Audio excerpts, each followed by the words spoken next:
A set is a gathering together into a whole of a definite distinct objects of our perception or of our thought, which are called elements of the set. So, cardinality of the set, ano naman yon? That is the number of S usually denoted as absolute value of or N of S. 'Di ba? Okay, so pag-usapan na muna natin ano yung set. Okay. Pag sinabing set, this is a collection of everything we can think of. Okay, halimbawa, yung ano ba yung pwedeng nating maiisip? Numbers, letters, people, names, 'di ba? Items, anything that you can think of, 'di ba? Okay, naintindihan. Yun yung tinatawag na set. And if you group it into a single group, yan ay isang set, no? Okay, ngayon, ano yung example ng set para mas maintindihan ninyo?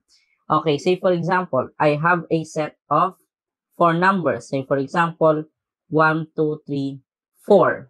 Diba? Okay, i-denote natin to as set letter A. Okay? So ngayon, guys, paano pala natin sinusulat yung set, ano? The simplest way to write the set is by listing its element. Okay? Nililista mo lang purely kung ano yung element niya. So ano ba yung element? Pag sinabing element of the set, yun yung member ng isang particular set. So meaning to say, kung ito yung set A, yung buo, no? Kung ito yung set A, yung 1, 2, yung 3, tsaka 4, these are called elements of the set. Okay? Ngayon, kung tatanungin ka kung ano yung cardinality ng set na yan, that is 4 because it contains 4 elements. Diba? No? Ngayon, hindi lang paglista yung pamamaraan para isulat yung elements ng set. Pwede din tayong gumamit ng tinatawag na set builder notation. Ano yon? So, sa set builder notation naman, instead of listing all the elements, is dinidescribe lang natin kung ano yung nilalaman ng isang particular set. Dinidescribe lang natin kung ano yung property ng mga elements na nandoon sa loob. So, say for example, let me say that A is a set of X such that X is a real number and X is greater than 3 but less than 4. Okay? So, ayan. Ang tawag dito, set builder notation. Meaning, kung papansinin mo, hindi natin sinulat lahat ng elements ng set. Ang ginawa lang natin, dinefine lang natin yung characteristic ng mga nasa loob. Sasabi, yung set A daw is tumutukoy sa lahat ng real number na nasa pagitan ng 3 at 4. Okay?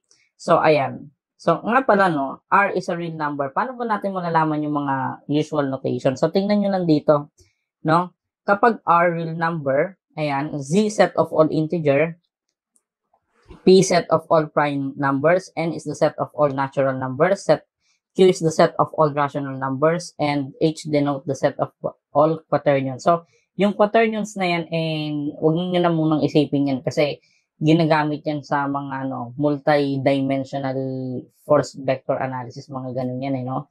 Okay, so, ito lang tayo, yung common lang, diba? So, ito yung set builder notation. So, halimbawa, tanungin ko kayo, no? Say, for example, bigyan nyo ako ng element ng set A na pasok dito sa set builder notation na to. Okay, halimbawa, pwedeng 3.5, di ba? This is a real number and it is between 3 and 4. It is greater than 3 but less than 4. Ano pa? 3.4, 3.9, ang dami, 3.8, 3.01, o 3.001. Actually guys, kahit maglagay ka ng, kahit ilang zero ilagay mo dyan, pasok yan doon sa set builder notation. So, ngayon, kung tatanungin nyo ako, Sir, ilan po yung elements na meron sa loob ng set A? Aba, hindi yan ay infinite. Why is it so? Alam nyo naman guys, sa number line. Okay?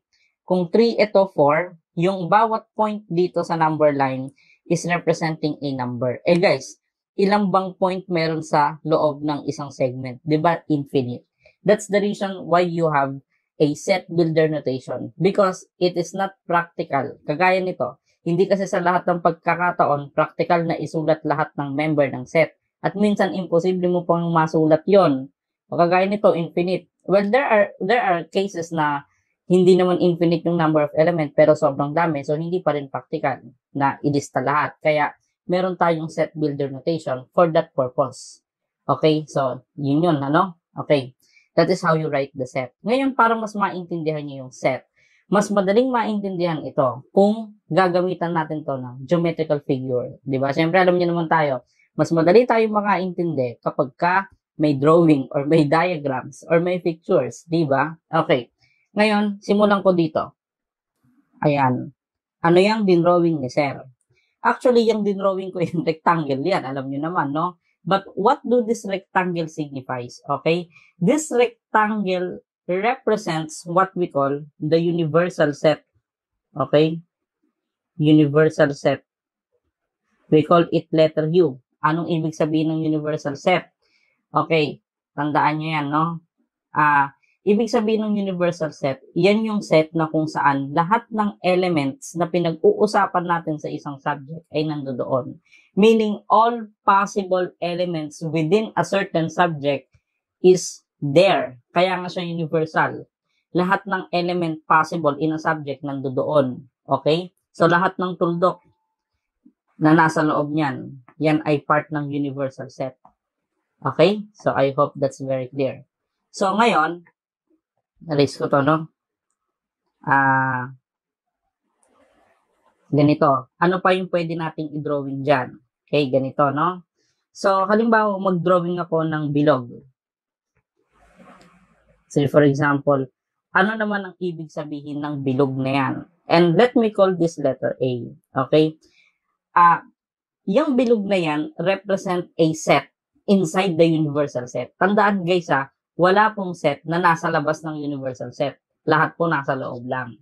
Okay, universal nga eh. But meron ba ditong nasa labas ng universe? Wala naman siguro, no? Okay, so ayan. So anong ibig sabihin nitong idea na to? So meaning to say, lahat ng point that is enclosed within A is technically a member of set A. So kung aking yan, i-shade, ito yan, no? Ayan, hindi lang perfect yung pagka-shade ko, pero lahat ng naka-shade na point sa loob ng A ay member of set A. Okay? So, yan yung idea, no? O, ngayon, ano pa ba yung ibang mga idea sa set? Pakita ko. Okay, ito. Pag-usapan naman natin yung subsets. Ano naman yan? Okay, sabi dito, subsets. If every element of A is contained in B, then A is a subset of B. So, guys, ang notation natin for subset, ito. Okay, ito yan na. I-highlight natin. Ayan, yan yung term na yan. A is a subset of B. So, ibig sabihin, kung tatagalogin ko, kapag daw lahat ng element na meron si A ay meron din si B, nasa B din, ibig sabihin yung A ay subset ng ng B. Parang ganito yan. To illustrate this in geometry, this is like this. Balik natin yung ating universal set para respeto naman, no?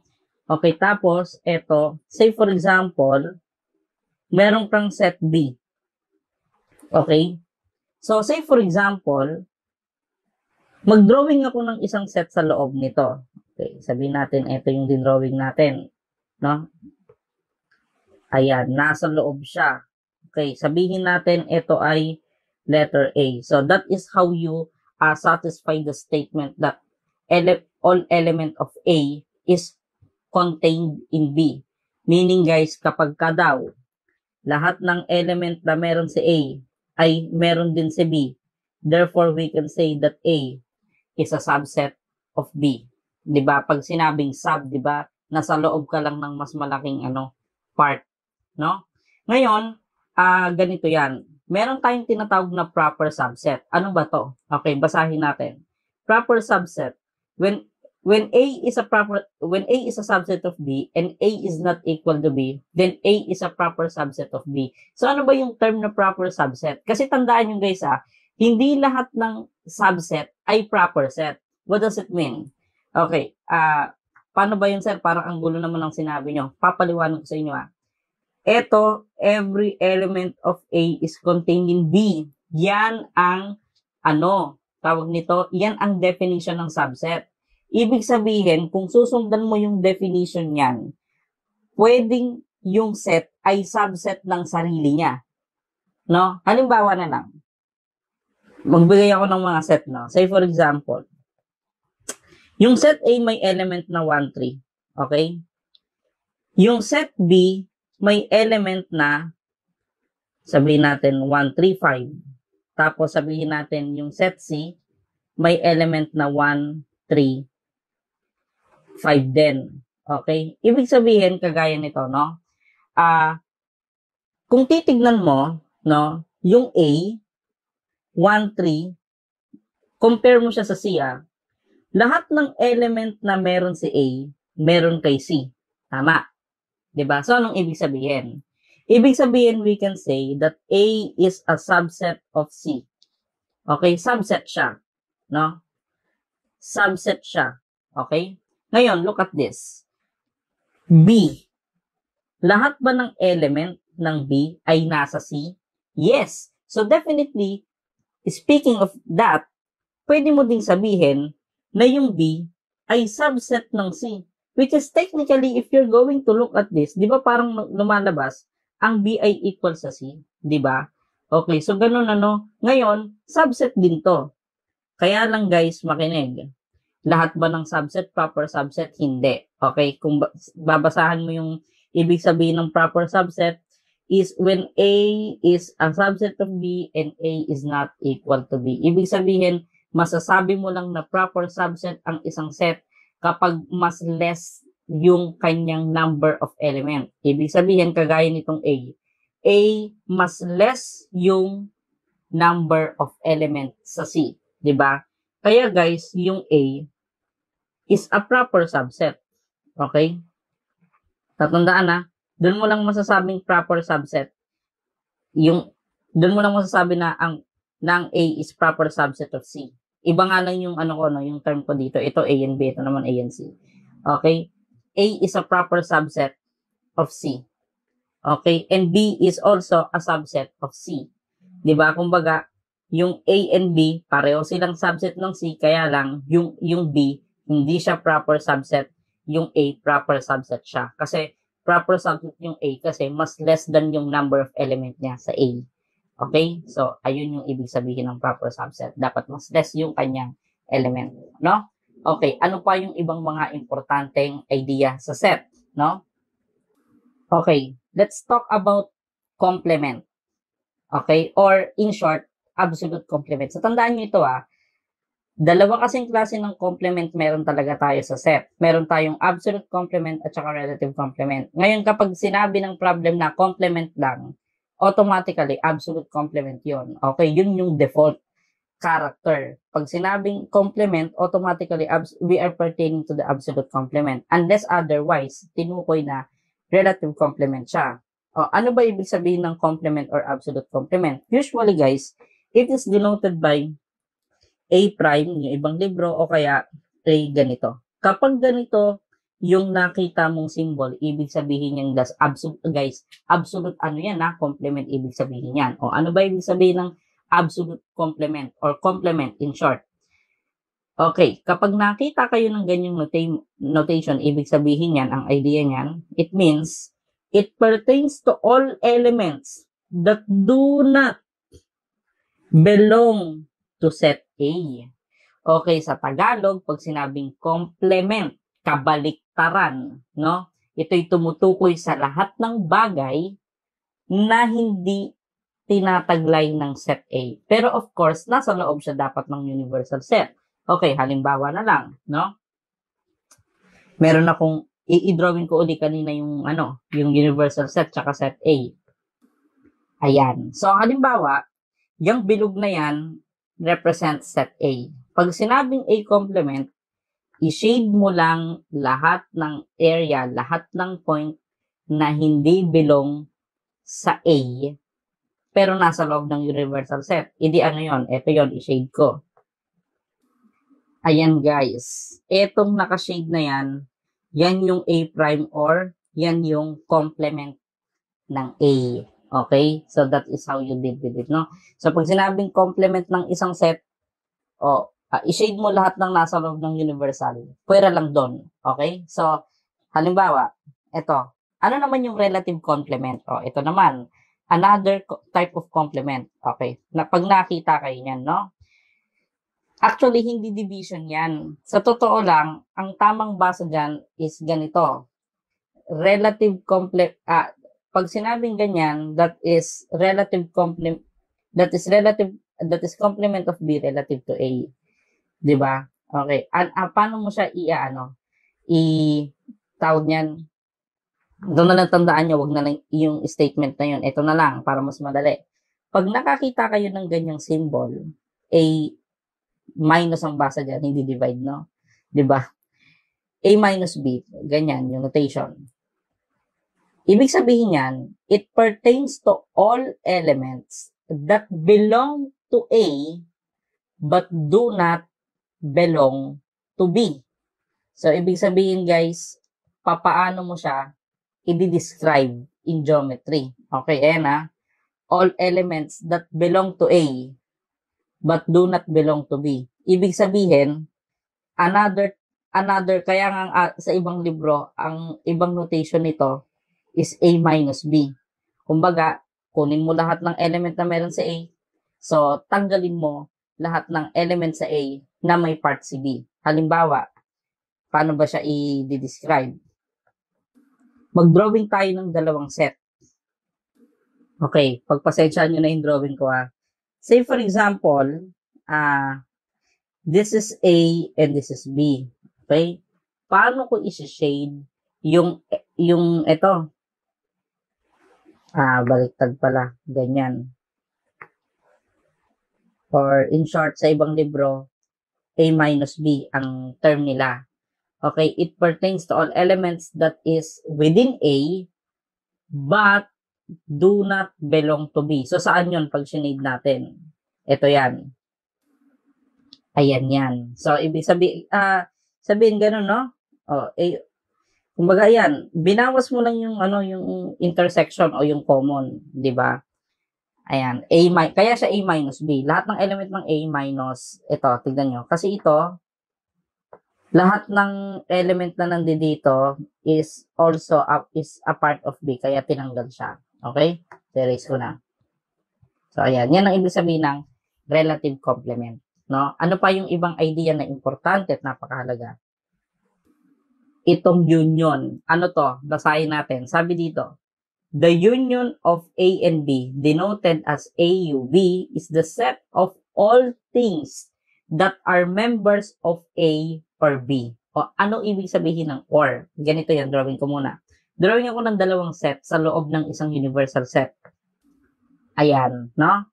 Sabihin natin this is set A and this is set B. Okay?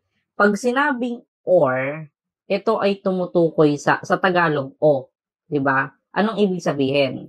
Ibig sabihin, lahat ng element na to, hindi naman siya kailangan member ng A at the same time member ng B. Ang usapan lang sa or, dapat member siya at least one ng mga particular set. So, naintindihan. Halimbawa, dalawa lang yung set mo, no? Union ng A, union of B. Ano yung mga elements na member ng union? So, halimbawa, kung may point ka dito, member yan ng union. Kasi, yung element na yan is member of set A only. O, kasama ba yung mga element na member ng set A only? Yes, ang sabi ko, at least one. Kahit isa doon, basta pasok siya sa mga set. Kasama na siya sa union. O, halimbawa, yung point na nandito sa B, kasama ba sa union? Yes. At least one nga eh. Ibig sabihin,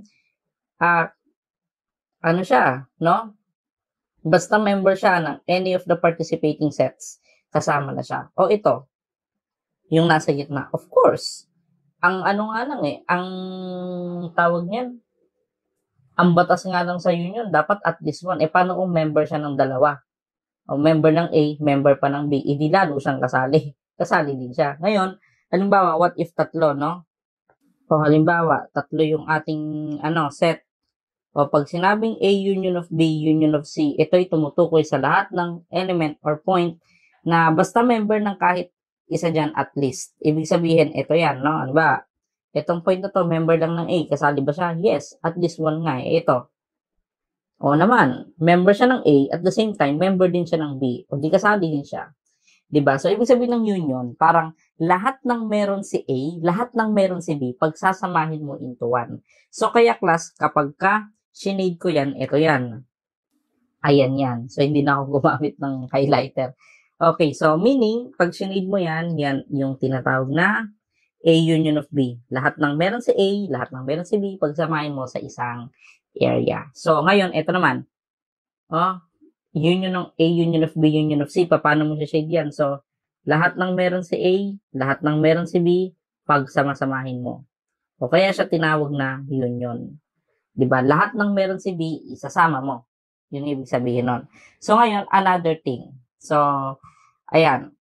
So, tandaan na sa union, hindi mo kailangan isatisfy pareho yung dalawang statement. Diba? Okay. Meron naman tayong tinatawag na intersection. Ano yun? The intersection of A and B, denoted as A, baliktad na yun yan, no? Is the set of all things that are members of A and B. Basta member ka nun, pasok ka. A and B, pareho dapat isatisfy. Okay? Anong ibig sabihin? Halimbawa na lang, no? Okay, paano mo shade dyan yung intersection or yung tinatawag nating A intersection of B? No? Or in short, end. The word there is end. So, ibig sabihin, pag sinabing end, ito ay tumutukoy sa mga element na member of A at the same time. Pag sinabing same time, basta member siya ng A and B, pasok siya. No? Okay. Member of A at the same time member of B. So, nasaan yun dito? Ito po yun. No?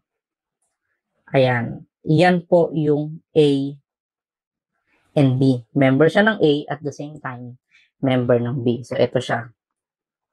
A intersection of B. Okay? So, paano kung tatlo? Halimbawa na lang, no? Para lang makuha niyo yung idea. So, halimbawa, ito yung universal set natin, tapos mayroon tayong tatlong set. Ayan, no? Sabihin natin, this is set A, B, and C. Okay?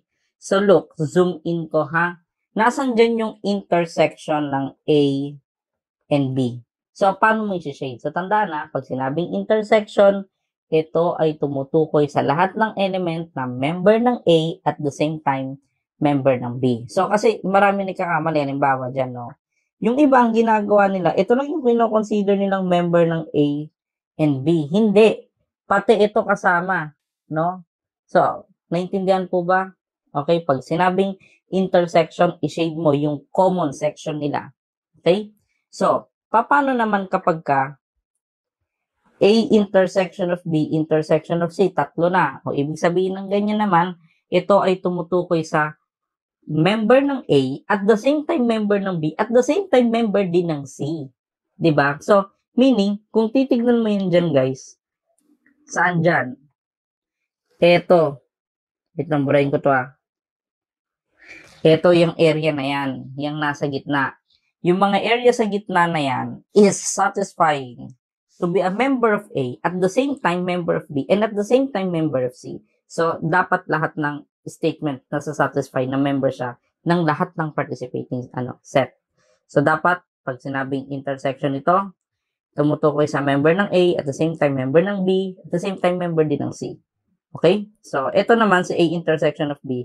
Basta kasapi lang siya ni A and B. Kahit kasi hodang kasapi siya ni C o hindi. Basta pareho siyang member ni A and B, pasok siya sa intersection. Okay? So, yan ang idea ng mga yan. Ngayon, punta tayo sa problem para maintindihan nyo. Naka-state dyan, di ba? Okay, so siya nga pala, alam niyo naman siguro kung anong tawag. Hindi naman ako nakikipag-usap sa mga high school graduate college na kayo, no? So, alam niyo naman ang tawag dyan ay Venn diagram. Okay? So, actually, yung set dyan, ito, P, Q, and R. Okay? I hope that's clear, no? So, ngayon, para mas maliwanag yung discussion natin, ilagay natin sa whiteboard yung figure. Ang unang tanong, kunin ko daw yung U, or in short, universal set. O ano nga ba yung universal set? Eh, di ba nga, pag sinabing universal set, ito ay tumutukoy sa lahat ng element na pinag-uusapan natin. So, ibig sabihin, yung universal set natin, itong malaking rectangle, ilista mo lang lahat ng dyan, member. So, ano yun?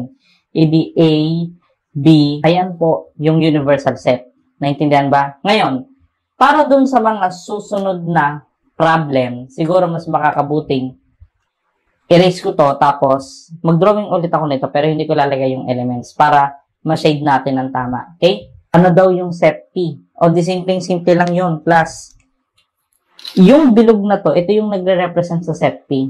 Diba? Ibig sabihin, kung ating isi-shade yan, no? Ito i-shade ko. Ito yung set P. Diba? Ayan. Wala kang pakialam sa ibang area. Basta ang tinatanong lang, ano yung set P? So, lahat ng elemento o points na nandoon sa bilog ng P, ilista mo. So, ibig sabihin, ano ang sagot dyan? So, therefore, set P is, lista natin, that is, ano yung mga kasali? O, tingin kayo dito. Diba, D, ano pa, E, G, H, I, at saka F. So, ito yung set P. Naintindihan po ba? Okay. Naintindihan. So, ngayon, next question is P intersection of R. Okay, burahin natin to, no? Ano naman yung P intersection of R? Plus, ang pinag-uusapan lang natin, P tsaka R. Ibig sabihin, ito yung P, ito yung R. So, isipin mo, hindi nag-e-exist yung Q dahil di naman natin pinag-uusapan yun. Kumbaga sa isip nyo, i-blur nyo lang, no? Ibig sabihin, P intersection of R. Okay, pag sinabing P intersection of R, these are elements that are members of P at the same time of R. So, kung isi-shade ko yan dito, look, eto yan. Nakikita nyo sana, no? Ayan po yung P intersection of R. Maliwanag? So, nasaan yun dito? Diba, eto yung area na yon. So, ibig sabihin, class, ang ano dyan, ang mga elements na nandiyan dyan sa loob is E, G, ano pa? I, at saka letter H. O, di ba? Parang pang-elementary na itong ginagawa natin. Basta, ang mahalaga, naiintindihan niyo yung idea. Wala namang masyadong mabigat na computations to. No? Okay, so, next is R union of Q. So, ano naman yan, no? Ano naman yung sinasabi nating R union of Q? Okay, so erase ko muna tong area na to. Para naman sa union ng R at Q, so pinag-uusapan itong R at saka itong Q. So ibig sabihin nun, mga kaibigan, i-shade mo lang lahat ng element, lahat ng meron na element si Q at saka si R. Pagsamahin mo. So, limbawa, ano ba yon? Ito yon. Pag sinabing R union of Q, it pertains to all point that is member of R or Q. Basta member ng R o Q, i-shade mo. So, ibig sabihin, ito yun. Pinagsama ko lang yung, kaya nga yun pinagsama ko. Lahat-lahat ng meron si R, lahat-lahat ng meron Q into a single set. So, meaning, kung titignan mo dyan, sino-sino yung mga kasali doon. So, halos ang daming kasali, di ba? Okay. Ang mga kasali doon is yung mga sumusunod. Dito, EDC, ano yan? E, G, ano pa, I, H. Ito pa. M, N. Ano pa? Si J, K, at saka si L. So, that is the union of R, union of Q. So, that's very, very simple. Okay? So, last but not the least, dito ko na naisulat, no? Ito na lang gamitin ko, itong figure na to. Ang tanong doon, P intersection of Q intersection of R. Ibig sabihin, class, puro intersection, tatlo sila, di ba? Ibig sabihin, it pertains to all to all elements that is member of P, at the same time member of Q, and at the same time member of R. In which class, if you're going to look on our Venn diagram, ito yung area na yon, ito yung common dun sa tatlo. That's why our answer is very, very simple as G, lagyan natin dito, I and, what is this?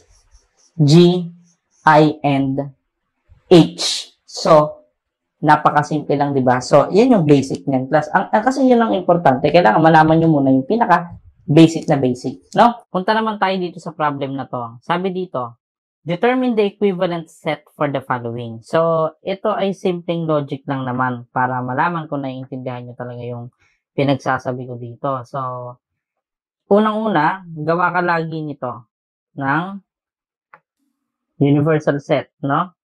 Okay, U yan, di ba? U, tapos drawing mo ulit yung bilog. Yung letter A, okay? So, ito daw, ano daw yung union ng A at saka yung complement ng A. Eh, di ba class, pag sinabing union, pagsasamahin mo lang sila, no? So, para hindi kayo mahirapan, i-shade nyo. Oh, shade mo yung A. Di ba? Oh, ayan. Tapos, ibahin mo yung kulay. Shade mo naman yung complement ng A. O, asan yung complement ng A? Di ba ito? No? So, ito yan. Ito yung A prime or A complement. Yung color green. 'Di ba? Lahat ng point na nandyan, nasa labas niyan. Ibig sabihin by common sense, pag pinagsama ko yung violet at saka yung green na shade ko, pag pinag-unite ko yung area nila, di ba mabubuo ko yung buong rectangle?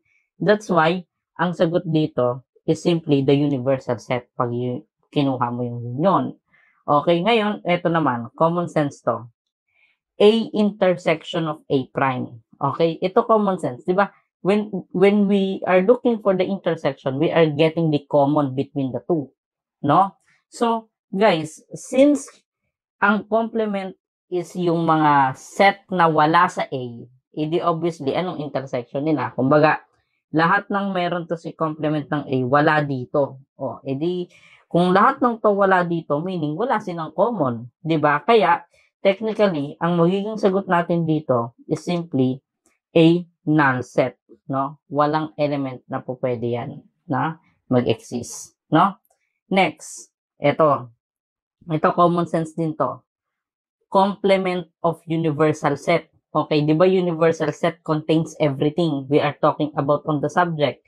If universal set contains everything, at yung ibig sabihin ng complement, di ba pag sinabing complement, anything na wala sa set na yon. Oh, kung taglay ni U lahat ng bagay, ano pa yung kabaliktaran niya, yung wala sa kanya? Hindi wala. Kaya ito, ang sagot dito is simply null set. Okay? Lahat na kay U Hindi pag kinuha mo lahat ng bagay na wala kay U, hindi wala. Diba? So, next, letter C. A union of B intersection sa B. So, halimbawa, ayan, medyo nahihirap. Yan, medyo halimbawa, na-challenge ka. So, sige. Drawing tayo ulit nito. Drawing tayo ng dalawang set A and B para mas madali. So, lagyan mo na rin na intersection para generic, no? So, halimbawa ito. Ayan. Bilog yan. Tapos, sapa. Halimbawa, ayan, no? Let me say that this is set A and let me say that this is set B. Okay, unahin mo muna yung quantity. Ito. I-shade mo yung A union of B. So, sabihin natin color violet, no? Shade natin yan. Ayan. Yung color violet, yan yung naka-shade ng, yan yung union. Tapos, kukunin mo daw yung intersection sa B. I-shade mo yung buong bilog ng B. O, iba siguro yung direction. O, ayan. Yung color pula, yun yung B. O, obvious naman. Saan nag-intersect yung color na, violet at saka yung red, di ba nag-intersect siya mismo doon sa B. Kaya ang magiging sagot dito is yung mismong set B, di ba? Okay, obviously yun, no? So, kasi lahat ng, di ba intersect, pag sinabi kasing intersection, common between two set, malamang, di ba union to, no? So, lahat ng meron si B nandun, ano yung common dito tsaka sa B? Yung mismong B, di ba? Okay, so ngayon, punta naman tayo sa letter E. So, ayan, in-explain ko lang ng by word. So, eto sunod letter E, quantity A union of B. Okay? Complement, intersection sa A union of B. So, drawing mo ulit. Huwag ka magsasawang drawing lang yan. O, ayan. O, sige. Unahin mo muna to. Complement ng union ng A tsaka B. 'di ba? Unang-una, ang union ng AB is syempre ito, no? I-shade ko muna. Ito yung union. Kaya lang guys, ito yung kailangan mong i-drawing, yung complement ng union ng A and B. Ibig sabihin, absolute complement yan, i-shade mo yung area na hindi kino-contain ng union ng A at B. Saan yon? Hindi yung sa labas. No? Ayan. Yung color green, yan yung A union of B complement. Tapos, intersection daw, ito intersection daw dito sa intersection ng A and B. O ano ba intersection ng A and B? Ito, yung color pula. So, ibahin natin ng shade. Ayan. Yan yung intersection ng A tsaka ng B. So, obviously naman guys, kung titignan mo sa drawing, di ba pag kumukuha tayo ng intersection ng dalawa, kinukuha mo yung common o yung intersection ng area. So, obviously naman, kitang-kita. Wala namang area kung saan nag-intersect yan. Kaya guys, ang sagot dito, since walang area yung nag-intersect, definitely, hindi nag-e-exist yung set na yan. Walang laman. Wala intersection eh. So, walang point na nandoon sa loob ng set, no? Walang point dun sa intersection nila kasi wala naman silang intersection after all. So, therefore, this will be a null set kasi imposible magkaroon ng area intersection. Okay? So, yan yon. So, ganyan lang po kasimple yung set. Sana lumabas sa board, no? At guys, pagdating sa probability, kailangan nyo yan para naiintindihan nyo ibig sabihin ng and, ng or, di ba? Kailangan sa independent events yan eh. Di ba? Tsaka sa mga mutually exclusive events, no? Okay? So, and now, let's move on to the next topic, which is the principle of inclusion and exclusion.